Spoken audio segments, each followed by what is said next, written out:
A nossa aula de hoje vai ser sobre amargor do lúpulo.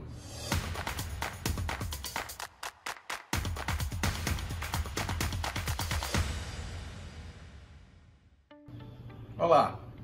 Então, para falar sobre amargor do lúpulo, nós temos que primeiro falar o que é lúpulo. Esse componente da nossa cerveja, que todo mundo fala, mas o que é o lúpulo, propriamente dito? Tem gente que usa o lúpulo na cerveja, compra os pacotinhos, usa aqueles grãozinhos, aqueles comprensados de lúpulo, para poder fazer a sua cerveja e não sabe o que é que tem ali. A gente sabe que é verde, Bom, o lúpulo, na realidade, ele é aquele material que a gente usa na cerveja, aquele comprensado, Ele é um comprensado de flor, é uma flor. Na realidade, o lúpulo, ele é uma planta da mesma família da maconha, até. Ela é uma trepadeira que tem origem, algumas variedades na Ásia, outras na Europa, outras na América do Norte. Ela é uma trepadeira que cresce muito rápido. Ela pode crescer de 20 a 30 centímetros por dia, desde que as condições ambientais estejam satisfatórias. A planta em si, sendo uma trepadeira, ela precisa de se suportar em cima de algum local, algum substrato, alguma haste que a dê sustentação. Ela pode atingir até 8 metros de altura, essa trepadeira. E a raiz pode ter até 4 metros de profundidade. Então é uma planta que tem algumas exigências.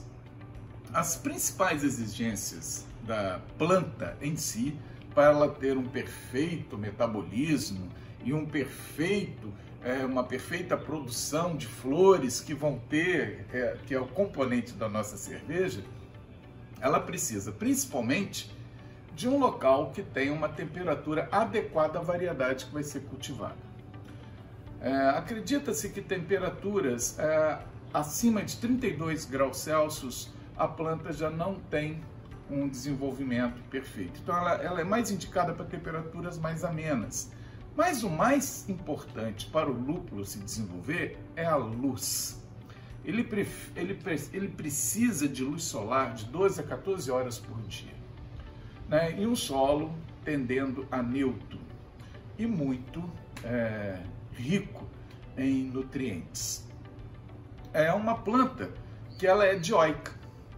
Então, o que é isso? O que significa ser uma planta dioica? Para nossa espécie, nós somos também dioicos, porque tem o homem e tem a mulher, 2 sexos separados. Quando os organismos têm os 2 sexos no mesmo indivíduo, a gente chama de monóico. Os conhecidos hermafroditas até. A gente podendo fazer uma analogia aí. Mas dioico significa 2 sexos separados. Então existe a planta com flor feminina, a planta com flor masculina. Essas duas plantas, elas crescem independentes. Só que a planta feminina não precisa da planta masculina para gerar descendentes. Por quê? Porque ela pode fazer um tipo de reprodução assexuada através de rizomas e até também fazendo estarquias, partes vegetativas. A gente pode estimular galhos da planta a enraizarem e a gente plantar. Mas o mais comum é a gente usar o rizoma. Rizoma é um tipo de raiz que vão saindo brotos. E a gente corta esses rizomas e planta os rizomas de onde vão vir novas flores femininas. Então, se a gente está fazendo a plantação de lúpulo, a gente quer a planta feminina. Por que a feminina e não a masculina? Porque a masculina, ela tem uma florzinha muito pequena. E é na feminina, na flor feminina, que tem aquela imagem do lúpulo que a gente usa, aquele cone, cheio da lupulina, que é uma glândula onde nós vamos encontrar as resinas e os óleos fundamentais para fazer a nossa cerveja. Então, geralmente, essas plantações, elas são feitas por reprodução assexuada de uma matriz, através de brotamentos, através dos rizomas, dessas raízes que se propagam no solo e aonde vão partir os novos brotos. Aí corta e planta de uma forma organizada para se ter um bom cultivo. Quando a gente quer ter variedade, para fazer uma variedade, ter variabilidade genética e não uma variedade de lúpulo, a gente quer ter variabilidade genética para estudos, a gente permite que a planta masculina fecunde a feminina através do vento. O pólen vem e deixa e faz a fecundação. Por isso que não é muito interessante deixar a planta masculina próxima da feminina, porque pode estimular essa polinização pelo vento, que de repente não é interesse para uma plantação de cultivo que você quer manter as mesmas características da planta original. Por isso que a gente estimula fazer reprodução assexuada, onde todos produtos dessa planta original serão clones. Então esse é o lúpulo. O lúpulo é uma flor, né, do Humulus lupulus, e que a gente utiliza a lupulina que está na planta feminina, na flor feminina. Esta lupulina, que fica dentro da planta, do cone, é uma glândula que fica ali, né, ela vai ter resinas e vai ter óleos. O que não importa para a gente hoje, na nossa discussão sobre amargor, né, são as resinas. Dentre essas resinas, que é o objetivo da nossa aula de hoje, nós vamos ter duas substâncias básicas, que é o alfa e beta ácidos. Então, alfa e beta ácidos.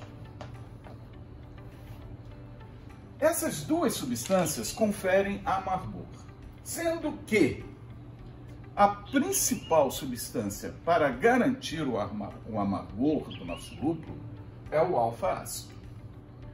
O beta-ácido, ele é mais utilizado como bactericida. Então ele é muito importante na nossa cerveja para evitar que colônias de bactérias se propaguem na nossa cultura, que é a cerveja que nós estamos produzindo. Então, os dois conferem amargor, mas o que garante o amargor desejado na nossa cerveja, tanto que quando a gente vai comprar um lúpulo, a gente olha qual é o alfa-ácido do lúpulo, é o que vai dar a garantia do amargor para a gente poder medir naquela cerveja, naquele mosto para virar a cerveja. Bem, então agora já conhecemos o lúpulo, já sabemos que na lupulina tem resina, e são essas resinas que garantem o amargor da cerveja. Um dos grandes problemas desse amargor, para obter esse amargor na cerveja, é que esse alfa-ácido, ele não é solúvel com facilidade em água. Então ele tem uma dificuldade de se dissolver na água. Para isso, nós utilizamos esse lúpulo em temperaturas elevadas, né, para ocorrer uma isomerização e produzir do alfa-ácido o iso-alfa-ácido, que é essa substância com condições de se dissolver no nosso mosto. Bem, então por isso que a gente usa o lúpulo durante a fervura. Geralmente quando a temperatura está entre 80 e 100 graus Celsius. Quando a temperatura cai abaixo de 80 graus Celsius, essa isomerização já não é eficiente. Então, o processo ideal para fazer essa conversão, essa solubilidade desse alfa-ácido no nosso mosto é exatamente o momento da fervura com maior temperatura, acima dos 80 graus. O lúpulo, ele ele incluído nesse início da fervura, ele pode... É uma tradição, na realidade, né? A gente usar o lúpulo quando a gente inicia a fervura. Eu acho que vocês já devem ter visto qualquer receita falando bem assim. No início da fervura, introduz o lúpulo, 60 minutos de lúpulo. De fervura, no início, coloca o lúpulo. Pesquisas recentes estão afirmando que isso ainda precisa de alguns estudos, mas isso já é observável, que no início da fervura, nós temos uma quantidade de malte ali fervendo junto com todo, formando o nosso mosto, e nessa fervura nós temos a precipitação e a coagulação de algumas proteínas, que vai formar aquele trube que a gente conhece bem no final, é parte daquele trube. Bom, nesse momento, nos primeiros 10 minutos de fervura, geralmente isso, nos primeiros 10 minutos, não existe aqui um número exato, essa coagulação está ocorrendo em grande intensidade. Então, estudos recentes apontam que utilizar o lúpulo nesse momento, ele é um pouco desperdiçado, porque ele não vai isomerizar de acordo com o esperado, porque o mosto está precipitando, está coagulando as proteínas que vem do malte. Então, se a gente começar a pensar em usar esse lúpulo após os 10 minutos iniciais, pesquisas estão apontando que o resultado pode ser melhor. Não estou aqui afirmando que isso é uma total verdade. Eu estou afirmando que alguns estudos apontam para isso. E a gente tem que testar, né? Fazer alguns testes. Minha cerveja fica excelente quando usa 60 minutos, tal. Continua, pô. Agora, se você quer testar, ver como é que fica, é um bom teste, né? Quando essas resinas, o alfa-ácido, quando a gente introduz no nosso mosto, ele tem que ser introduzido logo também no início da fervura, considerando esse tempo inicial. Então, por quê? Porque ele leva um certo tempo para se dissolver, para isomerizar. Só que tem estudos também apontam que essa isomerização, essa dissolução, ela não é eterna. Ela não, quanto mais tempo de fervura, mais a gente vai fazendo essa isomerização. Não, isso não acontece. Ela tem um trabalho e nós temos estudos que apontam que a partir dos 60 minutos de fervura, essa isomerização, essa dissolução desse alfa-ácido, né, a gente pode tentar falar um pouco desse jeito, ela já não é tão eficiente depois dos 60 minutos.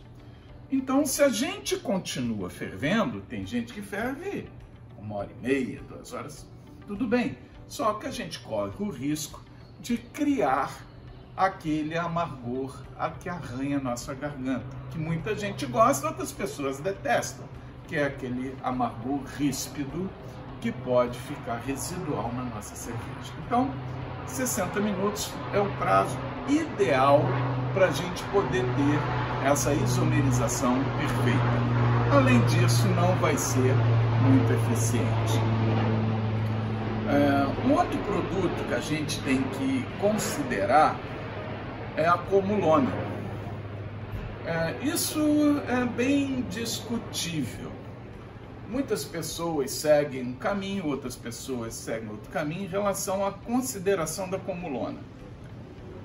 Eu, por experiência própria, eu adotei, quando eu quero uma cerveja mais solta, mais leve, mais equilibrada quanto ao amargor, eu tento usar lúpulos que tenham uma comulona abaixo de 30.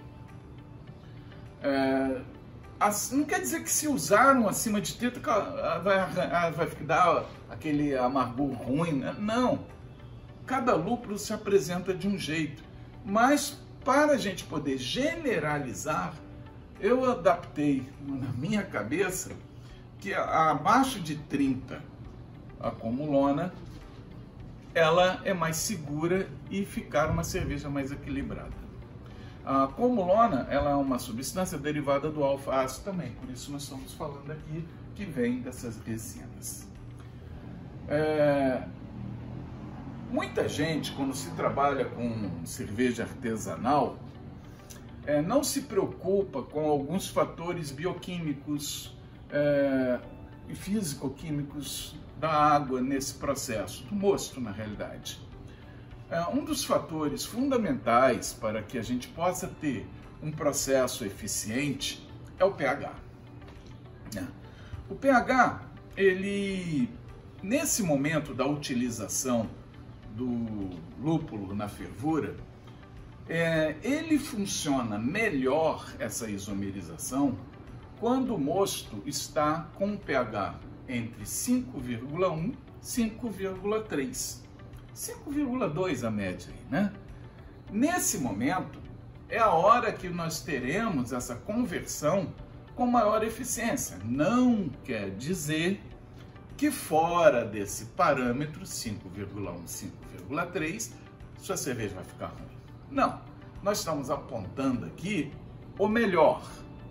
Né? Não quer dizer que a cerveja vai ficar ruim, principalmente cervejeiro artesanal, que cada braçagem pode oscilar de uma braçagem para outra, dependendo das condições daquele momento. Né? Então, esse é o pH que garante um amargor mais agradável para a cerveja, 5,1, 5,3. E para saber isso, tem que ter um medidor de pH durante a elaboração da cerveja. Quando a gente faz a cerveja dentro dos parâmetros certinho, e normalmente isso acontece com os maltes que a gente usa hoje, depois que você começa a braçagem, e se você usa uma água de boa qualidade, a sua braçagem vai funcionar entre 5,4, 5,5 a 5,8. O pH que oscila ali na braçagem. Esse pH, depois da braçagem, tende a baixar um pouquinho para esse pH adequado. Algumas pessoas corrigem esse pH usando ácido lático. E muita gente nem se preocupa. Eu, para ser sincero para vocês, em muitas das receitas que eu já fiz, eu nem me preocupei com pH. Tá? Dá certo e pronto. Mas se você quer melhorar a sua cerveja, quer começar a se tornar especialistas em braçagem, em produção de cerveja, é legal você até ver esse estudo e ver como é que fica o amargor em relação às variedades de pH durante a sua cerveja. Então, gente, o que eu tinha que falar hoje para vocês sobre esse amargor do lúpulo é isso aí. Um grande abraço.